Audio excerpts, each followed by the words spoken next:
Before we get started today, I wanted to give a very special shout out to my latest patron, Dina Marie, the hostess with the mostest, luscious voice, diligent research, and a passion for her town from the awesome podcast Twisted Philly. If you're not listening to our podcast, take a minute and think about why you're not, and then immediately go listen to all of her podcast episodes. Dina Marie has been so supportive from the very start of my podcast journey, and it has never once faltered. And in some way, it feels like she is my informal mentor in the podcasting world. And it's just because I'm so grateful for all that she's done for me and Best Forevers. So Dina Marie, thank you for becoming a friend with benefits.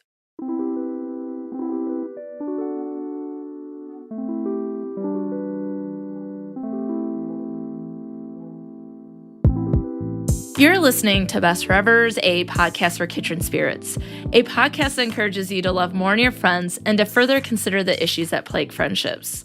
I'm Alysa Lucas, and I'm not very good at math, or at least that's what I've always told myself ever since I was placed in the quote-unquote dumb kids math group in elementary school. But actually, I think it would be more accurate to say that I just don't like math. So let me give you a math problem that illustrates my dislike. Old friend plus new friend minus you equals jealousy, insecurity, and loneliness. See what I mean? Math, or at least relationship math in the form of this problem, is kind of sad. But why am I talking about math and friendships? This week, I'm particularly interested in the idea of when friendship sharing, that is, the addition of friends, i.e. happy math, becomes friendship poaching, which is subtraction and inclusion of friends, i.e. sad math, and how we can handle situations when our friendship groups expand, are infiltrated by a third party, or fade. So we got to begin at the beginning, though. Am I right? I entered into this podcast with the belief that making friendships is hard, especially in adulthood, and this belief has grown stronger over the 80-plus episodes I've created because of things like friend snatchers, and just hold on, I'll tell you what that's all about. Is it one of the best ways to make friends through other friends? For example, when moving to a new location, have you had an old friend introduce you to others in town so that you could meet some new friends? When starting college, did an older friend bring you to a party, to a sorority, to a fraternity, or to a club on campus so that you can meet other people?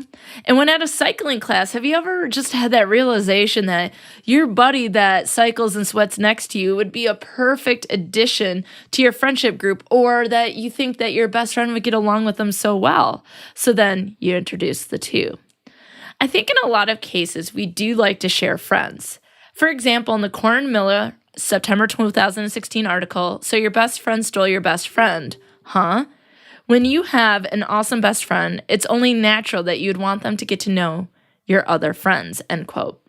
Or that you would want to bring your different friend groups together, like college friends and coworkers, that you want them to come together for major events like graduation, job promotion, weddings, birthdays, or even for less major events like Friday nights and for a barbecue. And when we know friends could really help each other succeed in their career or side hustle, don't we want them to get together? But here's the thing. What happens when those fun and helpful connections turn into bad news for you? According to the article, Is Friend Poaching Ethical from February 2019, friend poaching is described as, quote, what happens when one person introduces a friend to a third party. Then the two of them instantly click to the exclusion of the person who brought them together in the first place.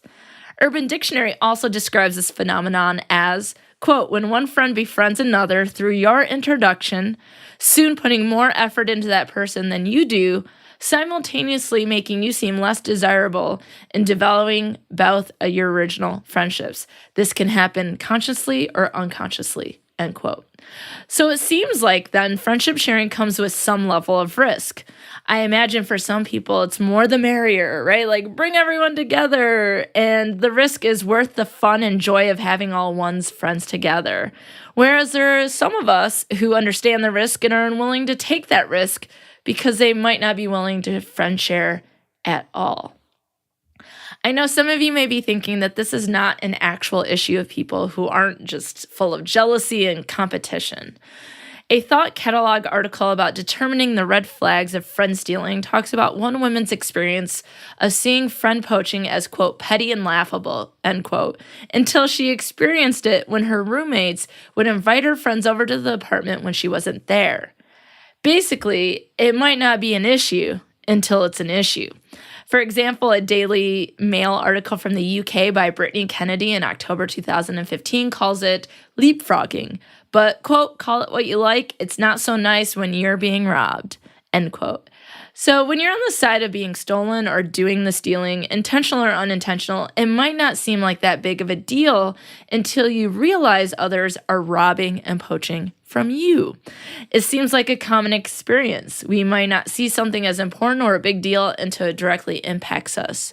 We've probably never heard of friend snatching, stealing, or poaching until it becomes an issue where your friend has been stolen, poached, or snatched. And I know some of you might also be thinking that friend sharing and friend stealing sounds like the plots of the stories from the book club series books Claire and I talk about in those episodes. That is, that friend poaching sounds like something very middle school or high school-ish. Most of the articles I read about this topic discuss the feelings associated with friend poaching being something that teens experience. And I think that's part of the problem. If we assume an issue is only contained to a particular age group, first, we may see it as acceptable for tweens and teens, and second, we may ignore the experiences that anyone has over the age of 19. So if we accept it in young people, how can we help them manage and cope with the negative feelings they may have related to losing a friend to someone else or feeling like their friend was robbed by someone else? The answer is we can't help them. And if we ignore the experience of adults experiencing friendship poaching, how can we help them to know the feelings are normal and there may be ways to help them? Again, we can't help them unless. And so this is the very important first step that we all have to take here, is that we have to accept that friend poaching, both intentional and unintentional, does exist for people of all ages. And part of accepting friendship poaching is to understand why it can be a problem. A first potential problem is FOMO, which is the fear of missing out. And if you'd like to learn more about that in friendship, there's an entire episode called FOMO that you can have a listen to or a re-listen to. But in the Corn Miller article from 2016, relational psychologist Karen Anderson Abril is quoted as saying, "Women are socialized to be focused on friendships and relationships. If we see someone swooping in, we think, that's my friend, and I don't want to be left out and demoted."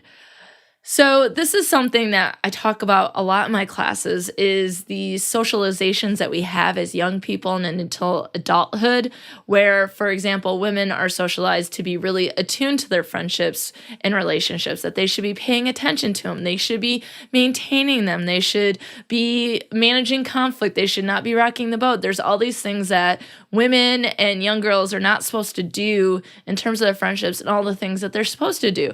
And it doesn't include just friendships, it includes romantic relationships too.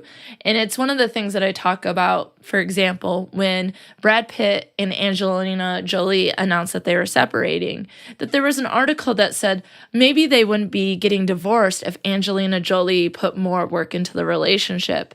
And again, why is it that only one person is doing the work, or that it's all on the woman to do all of these things? However, if you are attuned to your friendships, that's how you were raised, that's what you care about, and there's nothing wrong with it if you have been or that you do care about your friendships. Obviously, I host a friendship podcast. I want everyone to care about their friendships and to put more into it and to maintain their friendships and to talk about the issues that we experience. But especially if you are raised to be someone who is fully in tune with those relationships, or that you are just 150% caring about them, then you're probably going to be more inclined or more susceptible to negative feelings that you might have if you're felt like your friend is leaving you out to spend time with someone new, if you feel like they're going to create inside jokes and you're not going to be there, and then that inside joke is going to turn into their best friendship and then you lose your best friend. Now, that might be putting the cart before the horse, but I think it is appropriate and natural and common for people to think those things. And so FOMO is one of the reasons why friend poaching can be problematic, is that it can create this concern about being left out or being left behind, being left in the dust, and you lose your friends. The second problem with friend poaching is where if two people were introduced by you and they start spending time together without you, it's one of those things where it's like they don't even give you the opportunity to be like, well, I didn't want to go anyways, right? So there's no chance to say no. A New York Magazine article from 2004 talks about how the old and the new friend getting together without inviting you doesn't even give you that opportunity to say no. It might not be something that you can do. Maybe you're busy that night. Maybe you're out of town. Maybe you have to work. Or maybe it's not even something you want to do. You're like, I don't even know how to do that, right? And the article talked about like going skiing. Like, I haven't skied in 20 years. I'm not starting now, but it would have been nice to be asked, right? And so one of the things is a lot of times friendship might just be I was thinking of you and I'm going to invite you to this thing, even though I know that you might not want to go or you might not be able to go, but I want you to know that I still care about you and think about you. And if you were able and you did want to, that I would want you to be there with me. And so when someone doesn't invite you to something, they don't even give you that opportunity to know that they would want you there no matter the reason. So another problem that can exist because of friendship poaching is negative experiences. First off, it can simply just be annoying to lose an old friend to a new friend, but even more, it can provide a whole lot of negative emotions like anger, fear, sadness, low self-esteem, feeling more insecure with certain people in certain situations, loneliness, rejection, jealousy, and more, right? And we talk about this a lot on the podcast in terms of jealousy because that's one of the areas that I have studied and it's near and dear to my heart. And this idea that jealousy is about a relationship's value decreasing because of a real or imagined perception of some other person or party or event or object or activity getting in the way of your friendship, right? So if your friend got a new job and that decreased the quality of your friendship, there's probably some level of jealousy. And I think we all know from seeing any movie ever about a romantic relationship or any book or any song, anything about romantic relationships, we know the feelings that people can have when they're in love with someone and potentially, or the person is actually having an affair. So in some ways, you can think about these in similar fashion. Yes, the relationship isn't romantic, but it does kind of feel like you might be the jilted lover. Like your friend might be cheating on you. And so that can cause a whole host of natural emotions. Jealousy is natural. Some people might experience it more than others, but it is something that we all experience at one time or another. So then it comes down to the three roles that can occur in friendship poaching. You can be the friend that introduces the two and your friend gets poached, so you're the one that's been robbed. You can be the poacher and you can be the one that's in the middle who's being poached. And so I think it's important to consider the different types of questions you should ask yourself or things that you should consider depending on what role you might be in. And the thing about it is some of you might be like, I've never had this experience. Well, that might be the case that you've been robbed and you didn't know it, or you're the one that was in the middle and didn't see any issue. You didn't label it as friendship poaching. You didn't label it as snatching or theft or whatever the case is. Or it's the case that you've been in all three roles, again, whether or not you labeled it as such. So let's start. What can you do if a friend has been poached? There are several considerations to be made related to yourself, your friend, and your friendship. The first consideration is this person intentionally poaching your friend, or are they just trying to make friends? So I think that we can immediately get into this emotional response or like, get your hands off my friend, right? And there's so many memes that's like when you hear someone else call your best friend their best friend and you're like, right? So I think there is this immediate sense of like feeling pushed out by someone else, or that your relationship, your friendship might be in some sort of danger. And maybe the first step would be stepping back and going, are they doing this on purpose? Because if they are, well, then that's, questionable. And I've read articles about whether or not that's unethical. And if whether or not you consider it to be unethical, I know that at the very least, if you're purposely trying to stop friendships, that most people would see that as problematic and potentially toxic. So the first thought is, are they intentionally doing this? Well, that's one thing. But are they just trying to make friends? And it's like they're new in town. They just got out of a relationship and don't have a lot of friends. Maybe there's so many circumstances where people are trying to make connections. And I don't want to fault people for making or wanting to make those connections, because the most basic human need is being included and accepted by other people. So we are all looking for these connections. And so to say, well, this is my connection and you can't have that connection either, could potentially be problematic, especially since we don't own people, right? And so some people might be like, well, this is my boyfriend, this is my girlfriend, this is my partner, this is my husband, my wife, so on and so forth. And that might be a little different because there is a commitment level that is expected that may not be expected in friendship. Now, I do think that there's a level of commitment in friendship, and I'll talk about that on a future podcast episode.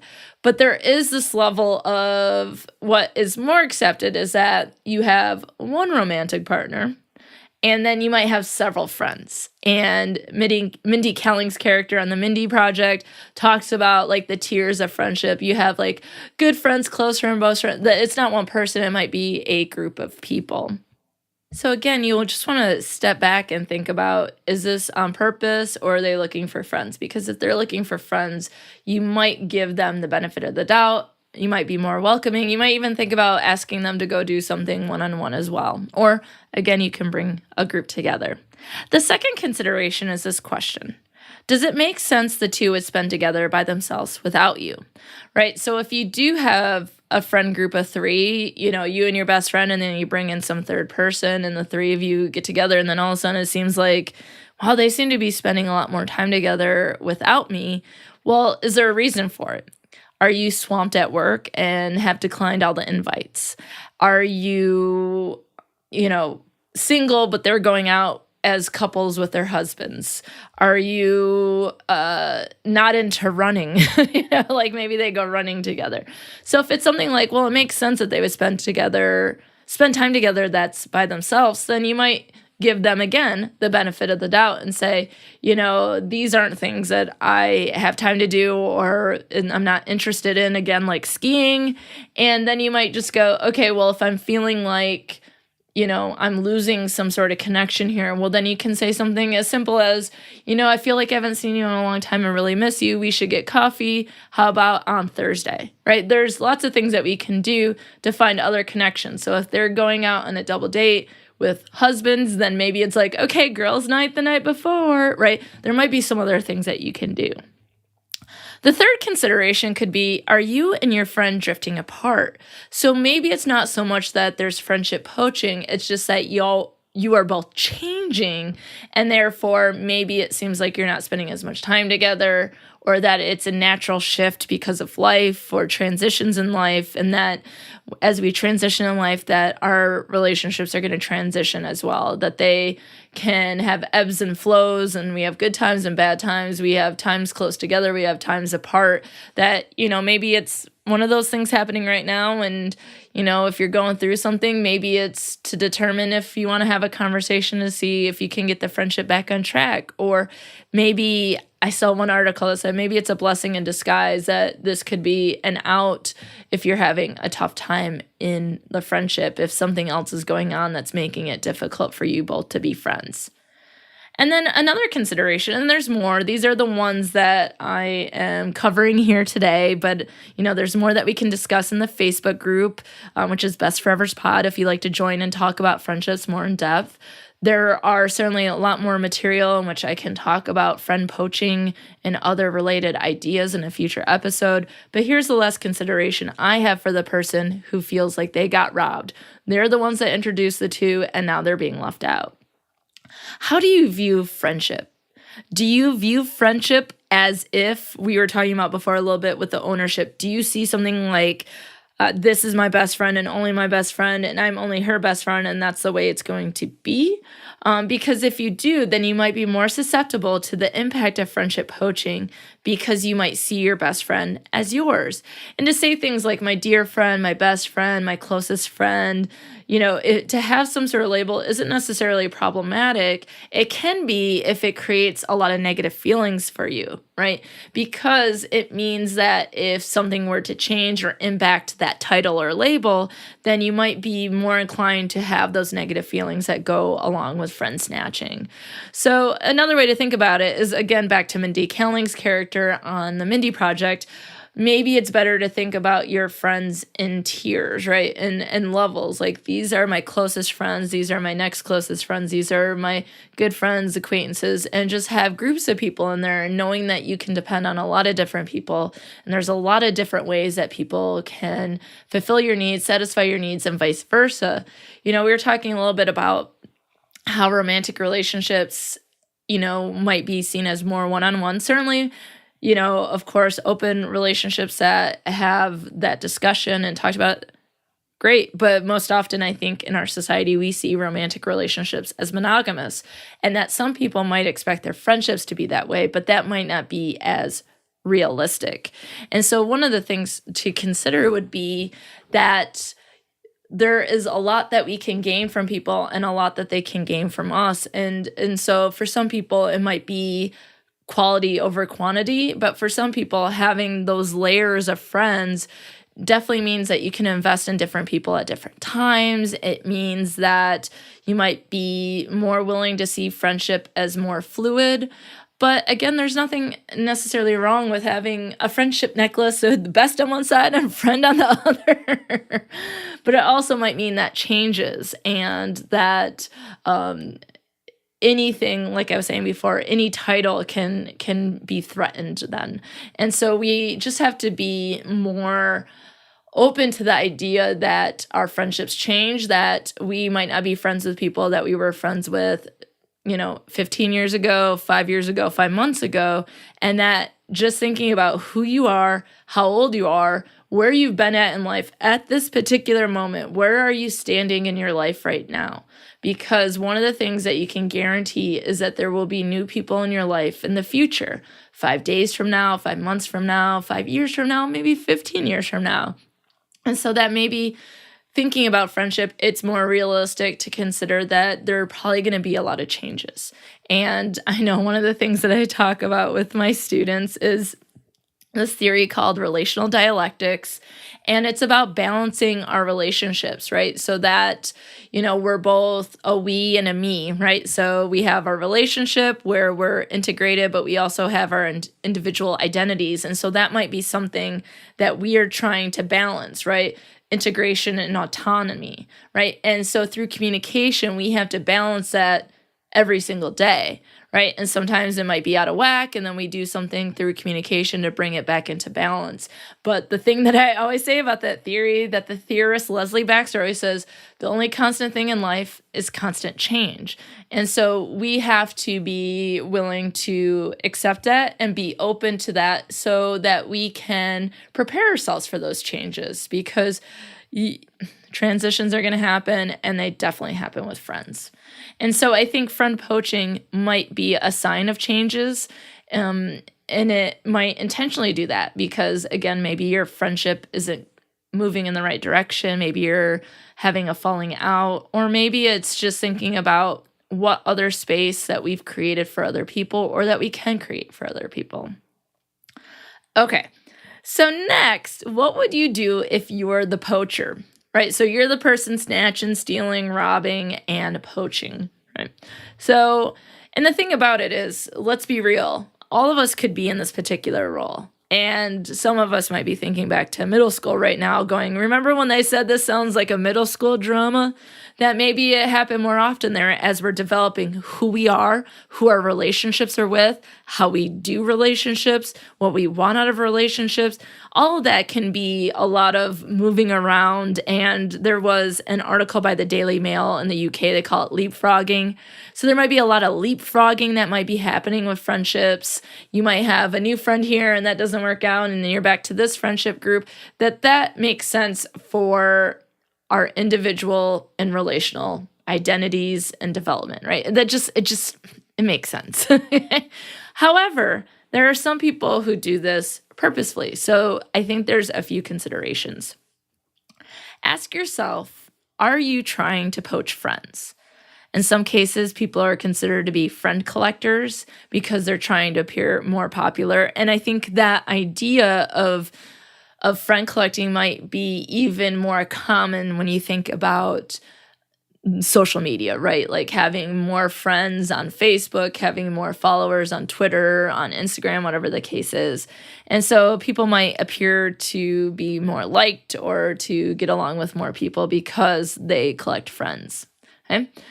Some other people may enjoy the network without the work, right? So they're netting your friends, i.e. snatching, without putting in the work or the investment, right? So that can be something to consider. Are you someone who wants an invested friendship, but you don't want to invest? So you then create relationships that people have already started.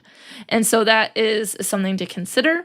But in both of these cases, I think some people might not even realize they're doing it, and that there are some people who are doing it on purpose. The second consideration, is there a way to respect the existing friendship while developing the new friendship? Are you respecting the history of the friendship that already exists? So if you're breaking into a new friendship, do you understand their friendship? Do you understand the roots of their friendship? And is there a way to both respect people, respect their friendship, and then create new friendships? Because here's the thing. You might be labeled a poacher, but all you're doing is trying to create friendships, as we talked about before.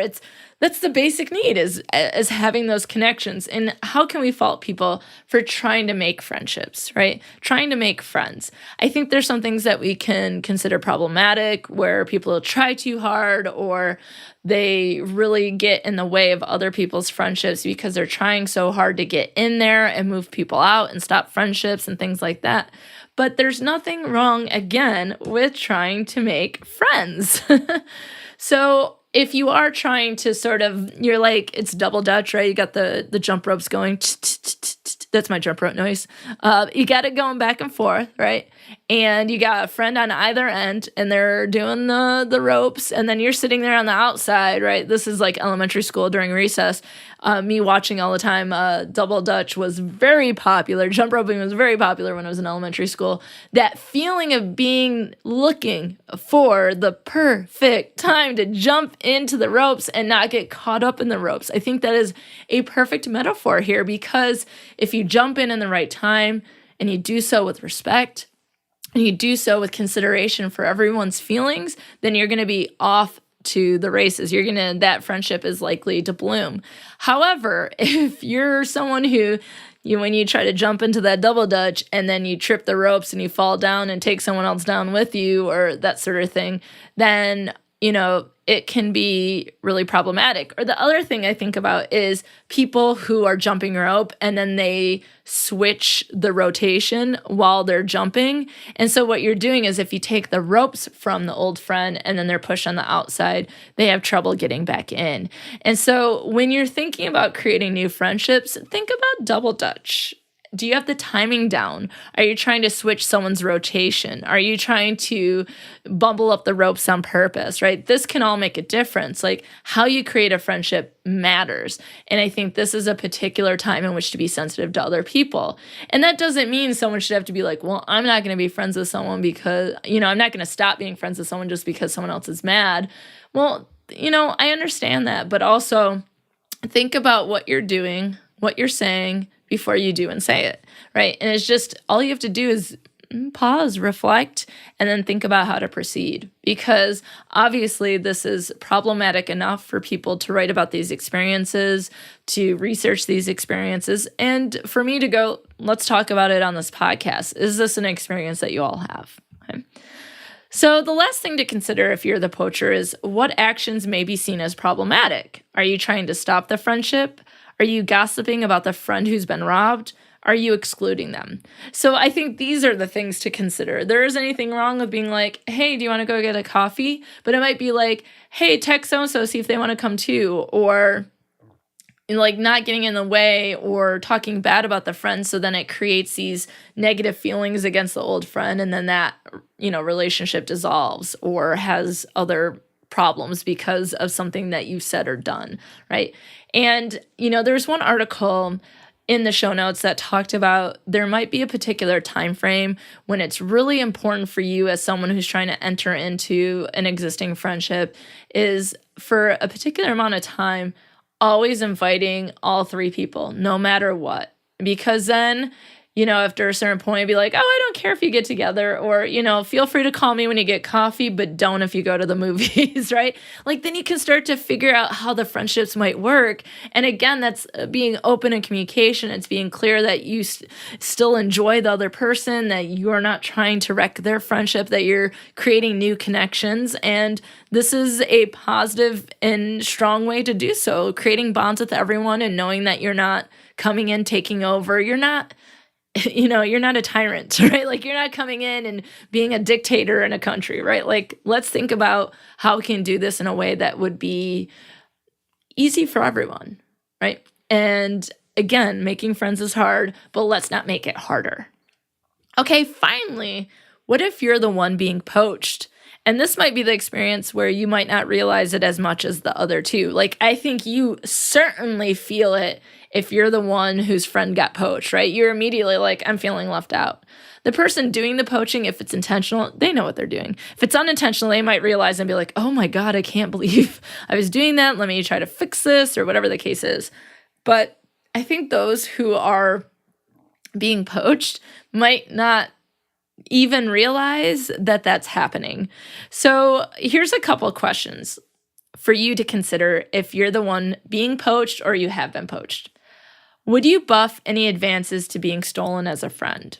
Are you able to recognize when someone is trying to put a stop to your friendships, right? So the first thing might be noticing when someone's trying to push their way in and push your friend out, right? And so there is nothing wrong, again, I'll say it for the 57th time this episode, there's nothing wrong with making friends or making connections and making new friends when you've had friends since, birth. You both walked out of your mom's wombs and you're like, hey, you want to be friends? Yeah, let's be friends. High five, right? It doesn't matter if you've been friends for, again, 5 months and you're the best friends ever, if it's been 50 years, that there are still these feelings that can exist, and you might just have to think about what it might look like if someone is purposely trying to push in, or maybe doing it unintentionally, but maybe could do it a little bit more gently, right? So there's an article that gives the 6 red flags of friend poaching. And so they were written in the sense of if your friend is being poached from you, but I'm going to talk about it in the sense of you need to recognize if you're the one being stolen. The first thing might be that's a red flag is that this person only wants to group hang out. Right. And so what they might be doing is hanging out in a group. So your friend's friend is coming to all these group situations because when they get to these group situations, that's when they can come poach friends. So be mindful of large group situations and you see all these people coming in. Are they making friends or are they, ransacking the friendship group? Right.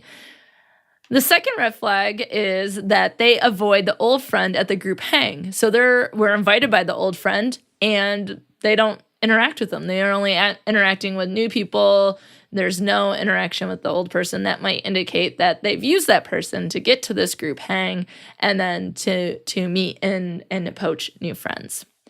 They talk to you on social media, and pause. There's nothing wrong with interacting on social media. As we talked about before, this might be more common with social media, but I think there's a level of acceptance if you're friends of friends on Facebook, if you're just liking a post every once in a while, or you're both into Game of Thrones, and so you're both commenting on each other's stuff. But if it's like liking every single thing that they post on every single social media site immediately after they post it, like you've turned on notifications, like that might be a little bit much. So if they're always talking to you on social media and you don't see them interacting with the old friend, right, or your best friend in that sense. They ask you to hang out without the old friend. And that should probably be, if you've missed the first three, this should be the ultimate red flag. And it's like, well, what about going with so-and-so? And it's like, oh, well, and they don't have a reason, or they don't, and sometimes it can be fine just to be like, hey, we should get coffee. But again, you want to be mindful of what that's going to mean and what that's going to look like to the old friend. She only texts old friend in the group text. So you might have a group text together, but then she's texting you on the side and not interacting with the old friend. And then you never hang out with her friends. So these are all signs that they might be looking to poach friends. And I think this is certainly in a more purposeful way. And again, we just need to be mindful if we're looking for new connections, how to move forward. The next thing to consider if you're the one being poached is, how do you accept friend sharing? Are you open to friend sharing? Do you find it inappropriate? Are you more the merrier? And then think about that in comparison to your friend. If they are not really into friend sharing, you know that there might be some ill feelings there. That doesn't mean it should stop you from making any other friends. It might mean that there is a conversation that might need to happen between you and the other friend, right?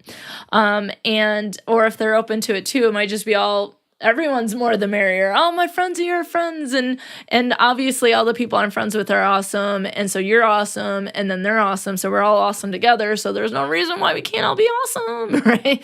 And so, but that is important to consider, is if your beliefs about friend sharing are different from theirs. Are you giving your robbed friend the benefit of the doubt?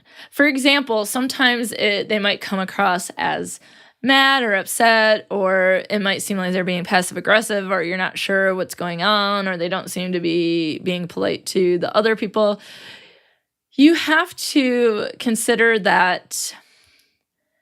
Okay, so if you've been friends for a meaningful amount of time, quantitatively, so number-wise, like 35 years, or qualitatively, it's been the closest friendship for the last 7 months.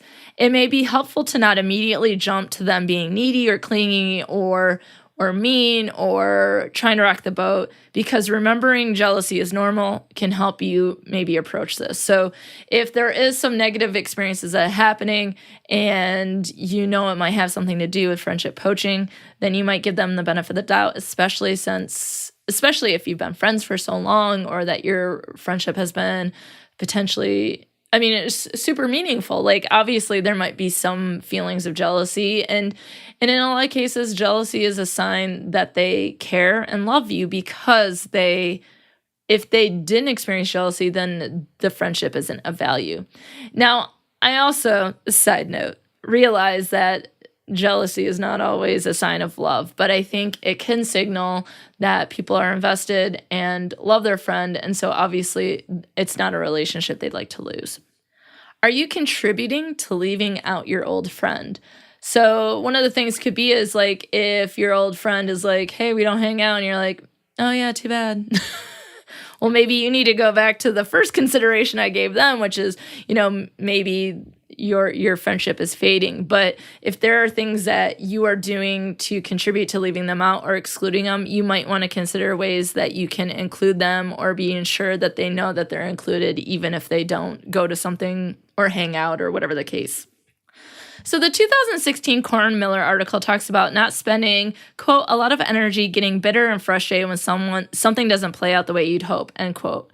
So if you've been robbed, one of the things can be is that it can make you feel bad and it can frustrate you, but those negative feelings can be really problematic to you and make it difficult for you to maintain those friendships, to make new connections, a whole host of things. So what can you do? Be mindful of your feelings and how it translates into your communication. You may be mad or annoyed, and thus you communicate in exactly that fashion. But others may not know what's actually going on, except that they see and hear you being rude or mean.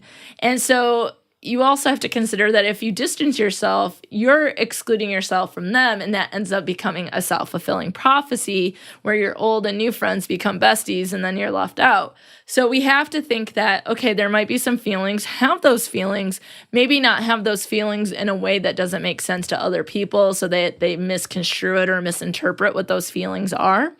And then give your chance to have those feelings. And then the second thing you could do is if you feel left out, you can talk to your old friend and your new friend separately so that they're aware of the feelings and you can address them together, or they can think about how they might proceed, whatever the case is. You can also be sure to schedule one-on time with each friend separately and then schedule group time together outside of those one-on-one dates. And overall, what you're doing is strengthening all the bonds, all the connections, the one-on-ones, as the group, and then the more you hang out individually and as a group, that it becomes something that's really routine and part of the normal daily routine of your friendship. Again, you might have to determine if your old and new friendships are worth continuing. Are they fading out? Was this new friendship not really a friendship? It gets a little even more sad, I guess, thinking about like maybe this person wasn't truly my friend, or maybe this isn't just going to work out. And sometimes people don't click, and that's okay though too. So you might just be like, well, yeah, we didn't click. They make sense that they click, but But what does that mean? Does that mean you're not friends with the new friend anymore, but you try to remain friends with the old friend? It gets confusing. You should never gossip about either friend with either friend, right? Because if you do so, then that might get back to the other person, and it will make any gap between the two of you in the friendship even wider. It'll make it difficult to manage trying to figure out how the relationships move forward. And I just think that it can make it a more problematic situation. And then this might also be a time that you can invest in other friendships, right? And so talking about those layers of friends, maybe there's someone else that you haven't invested a lot of time in, and so you can integrate more of those friendships into your life, right? So there are a number of things that you can do to make this situation better for you, whether it's changing the way you think about things, how you communicate things, about moving forward with your friends and telling them how you feel, making those one-on-one times, determining if you even want to be friends, being sure to get rid of gossip, and then, of course, investing in other friendships. Nicole Song's 2008 Seattle Times article talks about friend sharing becoming most complicated when the old and new friend click instantly, and thus it truly becomes important in how you proceed. Yes, you may be excited about a new friend, but you don't want to disengage from the old friend altogether. 3 friends certainly can breed competition, and that's where, when there is 3, one is likely to feel excluded. In the article, she wonders if triadic friendships can even exist, right? So what do you think? Can 3 friends exist or not? Or is someone always going to be left in the dark? Quote, most of us claim we want our friends to be friends with each other, but we don't if we get ignored along the way, end quote. So I think that's evidence for why triadic friendships might not have an easy road. I don't think that means they don't exist. I think people do it well. I think that we can do it wrong depending on how we communicate and how we approach friendships and things like that. So keep in mind consider that being casual friends on Facebook is much different than spending one-on-one time without inviting the other friend. Know where the line is and be careful not to escalate competition. What problems have you experienced as the friend sharer who got robbed, as the friend in the middle, and or as the poacher? Certainly experiencing all 3 roles can make one understand the phenomenon of friendship poaching more in depth, and I would love to hear from all of you and come back with another episode where we can hear about people's experiences, how they worked through it, when it was time to engage, when it was time to disengage, and when it was a situation that was intentional versus unintentional. I think by hearing your stories and your experiences and talking more through it, we can start to understand this phenomenon a whole lot more. So until next time, consider the ways in which you have managed friendship stealing, because without our friends, who would we be? thanks for listening to Best Forevers. If you like what you hear, be sure to subscribe, rate, review, and of course, share with a friend. Please be sure to follow Best Forevers on Facebook, Twitter, and Instagram at Best Forevers Pod, and I'm at Dr. Alysa Lucas on Twitter. You can always find the podcast webpage for more information at bestforeverspod.com, and share your stories of friendship by emailing me at bestforeverspod@gmail.com. And if you'd like to support the movement to love on our friends more, check out the podcast on patreon.com/bestforeverspod. Now, friends, check out this recommended podcast that you must get in your ear holes immediately.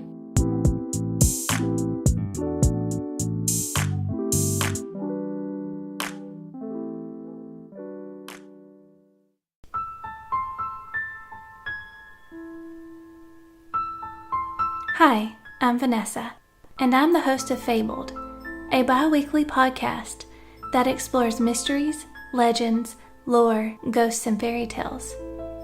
Investigation of these tales of woe often reveal grim details that have been long hidden in dark corners of history. Every story is a mix of both fact and fiction, and so are the episodes. Look for me anywhere you listen to podcasts, and say hello on social media at Fabled Collective. So go ahead, settle in. I want to tell you a story, and then maybe I'll tell you the truth.